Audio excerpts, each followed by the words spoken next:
Buenas, bienvenido a un nuevo encuentro del Foro Análisis. Hoy vamos a tratar el tema de la reciente votación en Naciones Unidas sobre el embargo norteamericano. ¿Qué pasó realmente? ¿Qué está ocurriendo con la política de los Estados Unidos hacia Cuba? ¿Qué se vislumbra para los próximos tiempos? ¿Y qué consecuencias trae o no esta votación recién concluida? Bueno, gracias Adrián por estar en el programa. Bueno, danos tus impresiones de esta votación que acaba de tener lugar. Bueno, yo lo que te podría decir inicialmente que lo llamativo de la votación es la posición del gobierno de Obama en estos momentos, que se abstuvo en la votación de Naciones Unidas, porque en estos momentos el embargo es ley dentro de Estados Unidos, una ley que está vigente, y sin embargo él se desmarca en el exterior de esa propia ley que está vigente en su país. Me parece que esto sucede por algo, ¿no? Porque el tema de Cuba se sigue enfocando desde la perspectiva de las relaciones Cuba-Estados Unidos como país pequeño, potencia, sin mirar hacia el interior de la isla, al tema de la situación violatoria de derechos humanos que existe dentro de la isla. Hay algo curioso, eso que tú mencionabas, el embargo es ley en Estados Unidos actualmente, una ley promulgada por el Congreso, aprobada también por el Ejecutivo, y que en este momento todavía sigue gozando de validez, más allá de que la administración la ha ido vaciando de contenido desde las prerrogativas que le tocan como Poder Ejecutivo. Sin embargo, la duda mía, e incluso me gustaría lanzar esta pregunta para alguien que nos la pueda responder, la duda mía consiste en que el Ejecutivo, la representación de Estados Unidos ante Naciones Unidas, está en condición de la representación del Estado, no está en condición de representación de uno de los poderes del Estado, independientemente que el Poder Ejecutivo es el que va trazando la política exterior. Me gustaría en algún momento saber, te digo, lanzo la pregunta, si esta votación en esta dirección no va en contra de la propia ley de los Estados Unidos. Y lo otro que quisiera también mencionar es el tema de qué cosa al final es lo que se está votando, qué cosa es el embargo, esto que el régimen llama bloqueo. Pero Antonio, me gustaría decirte una cosa, a mí este acto de la administración Obama lo que me está demostrando es algo que él no va a lograr mucho más, es decir, es el acto de despedida con respecto al tema de la política cubana. Él no tiene posibilidades, dada la ley vigente en Estados Unidos, de avanzar mucho más. Es decir, podría hacer dos o tres cosas, pero sin cambiar lo que está vigente en estos momentos. No, pero a mí me parece que quizás sí puede hacer algo más. Y no tengo hasta la duda de que posiblemente después del 8 de noviembre, cuando se tengan los resultados de las elecciones, pudiera aparecer otro paquete de medidas. O sea, no dudo que aparezca. Pero sin cambiar en lo esencial, la ley vigente. Hay temas que la ley no le permite cambiar, pero hemos visto que ha estado en muchos casos bordeando la violación de la ley. Y que él no tiene poderío ni el Partido Demócrata dentro del legislativo como para darle un giro de 180 grados a esa ley vigente. Mira, en el tema, por ejemplo, de lo que te decía, ha estado bordeando. El tema de los barcos es algo que los juristas norteamericanos tendrán que ver si viola o no viola la ley Helms-Burton, porque dentro de la ley se contemplaba que no podían atracar en puertos norteamericanos barcos que previamente estuvieran en puertos cubanos, con una diferencia de creo que de 6 meses, 8 meses, algo así. Entonces, este nuevo paquete de medidas sí plantea que se puede hacer, y por supuesto me parece que lo que está buscando es de nuevo relanzar el famoso puerto de Mariel y la zona de Mariel, que está en un gran hueco después de todo el escándalo de corrupción que ha habido en Odebrecht y con Lula. Y por otra parte tampoco no existe ningún dinamismo económico ni ninguna posibilidad de que este puerto sirva de trampolín para la economía cubana como se ha venido planteando.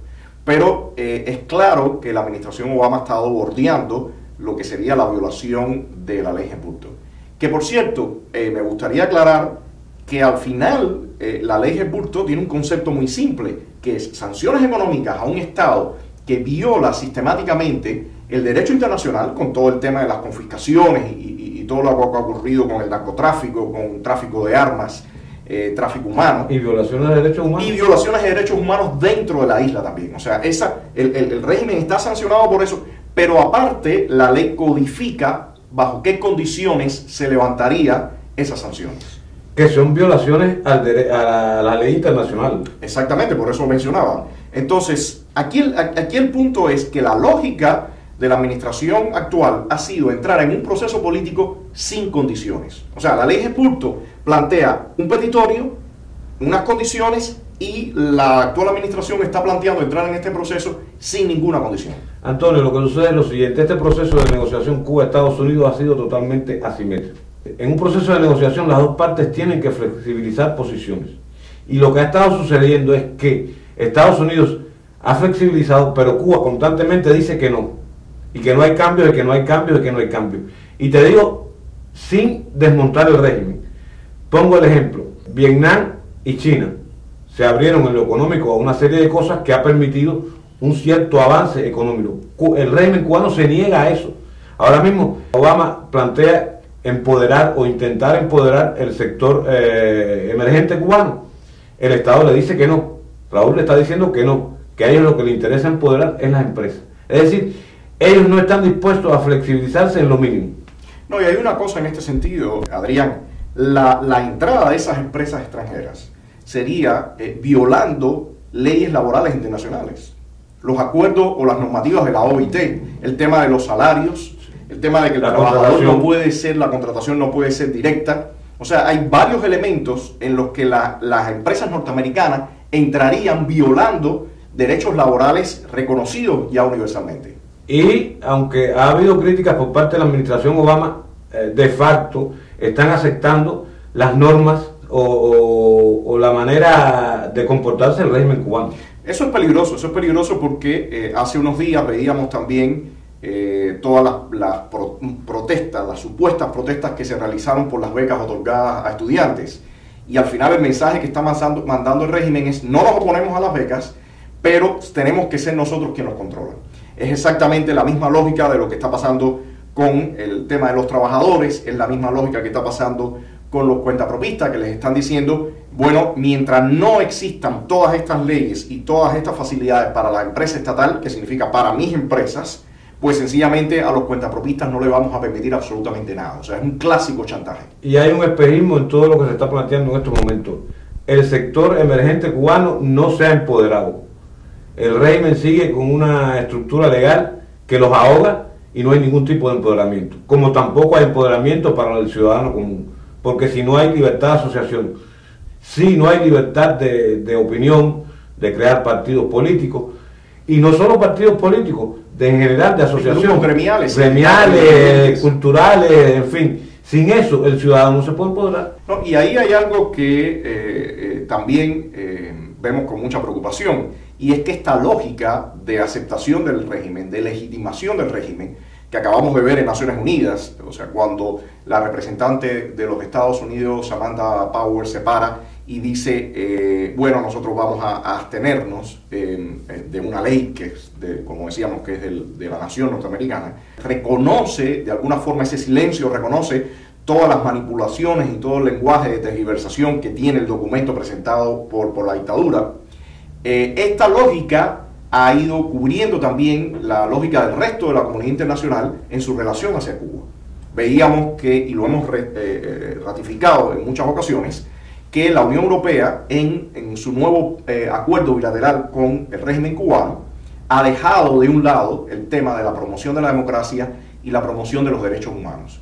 Incluso ha violado sus propias reglas de construcción de acuerdos de asociaciones con otros países o con otras regiones.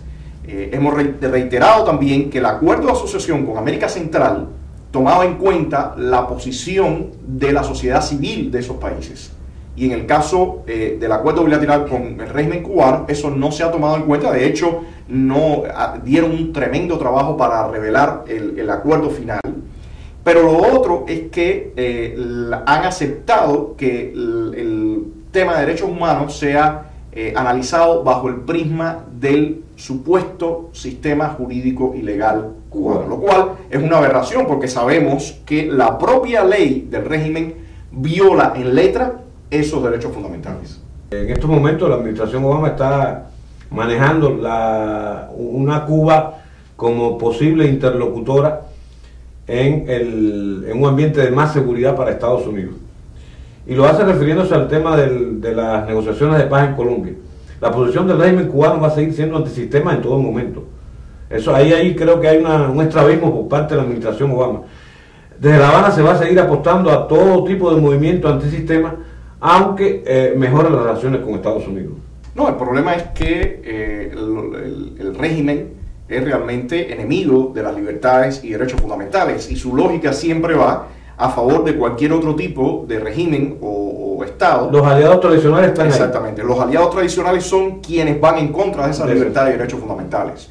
Y desgraciadamente la lógica que está imperando en los últimos tiempos, una lógica muy fría y de supuesto pragmatismo, lo que está trayendo por consecuencia es dejar a un lado el reconocimiento de esos derechos y libertades fundamentales reconocidas universalmente para entrar en supuestos procesos de compromiso o engagement, como le llaman en inglés, con regímenes que tienen como objetivo mantenerse en el poder a toda costa y para ello están dispuestos a violar todos los derechos y todas las libertades del ser humano. Hay un tema que me gustaría mencionar que se está repitiendo con mucha frecuencia. Se repite acá en La Habana, se repite en Washington, se repite ahora en Nueva York por parte de la representante en Naciones Unidas, de que el futuro de Cuba debe estar en manos de los cubanos. Y yo creo que eso es una verdad muy trivial. Quienes estamos en Cuba luchando por nuestros derechos y libertades fundamentales lo estamos haciendo precisamente porque queremos que el futuro de los cubanos esté en nuestras manos. Lo que ocurre es que empoderando ahora sí al régimen, dándole al régimen todo el espaldarazo en la arena internacional, permitiéndole fortalecerse económicamente, el futuro de Cuba no va a estar en manos de los cubanos, va a estar en manos de una élite corrupta y grupos de empresas o actores políticos inescrupulosos que vengan a sacar partido de una situación desastrosa en la que estamos viviendo. Eso es una de las razones por las que ellos defienden seguir controlando por el acceso a las becas, a las salidas, etcétera, porque ellos quieren seguir controlando la voz y la opinión que sale al mundo.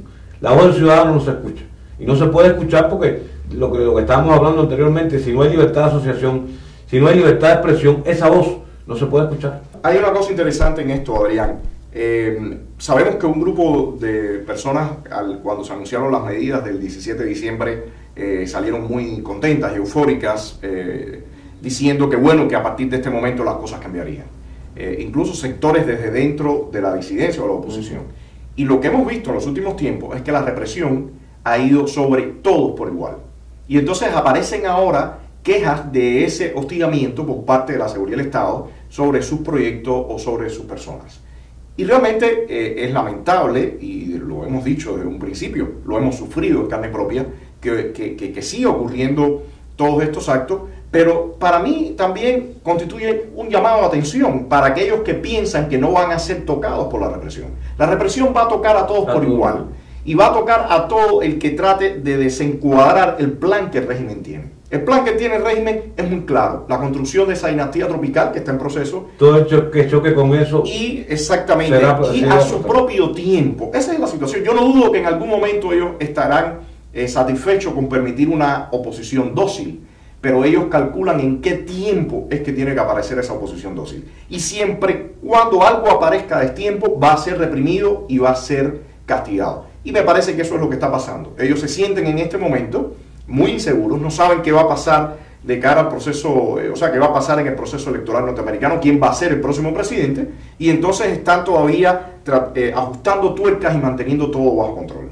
No, hay algo que sí creo que me parece que es definitorio, lo que dará continuidad o no a la política de Obama en la siguiente administración. En estos momentos no se puede decir que nada está claro, porque de triunfar los republicanos, en la propia convención del partido se dejó claro que ellos están en contra de la política de Obama y que le van a dar un giro.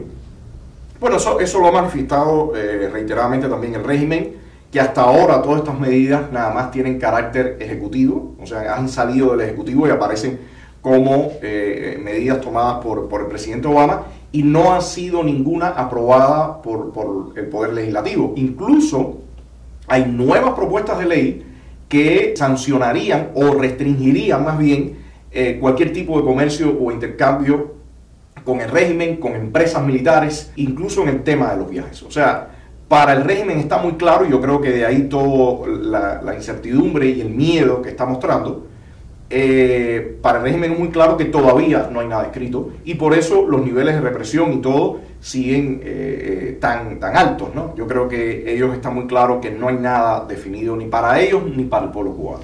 Y hay otra cosa que me parece que es digno de resaltar. A nivel de población, este proceso no significa nada, porque las personas, inicialmente sí, hubo un momento al principio que hubo cierta expectativa, pero a medida que esto se ha ido diluyendo a lo largo del tiempo y que la población no ve ningún resultado, ningún cambio tangible en sus vidas, hay como una especie de descontento que la gente ve todas las noticias en torno a las relaciones con Estados Unidos como ve la mayoría de las noticias de la farándula política cubana, sin ningún tipo de inoperancia y muy vacía.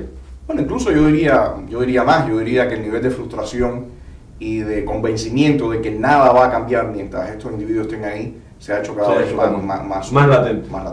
Bueno, gracias Adrián, nos vemos en un próximo programa, muchas gracias a ustedes y continuamos en una nueva edición del Foro Análisis, analizando la realidad del país y el contexto internacional.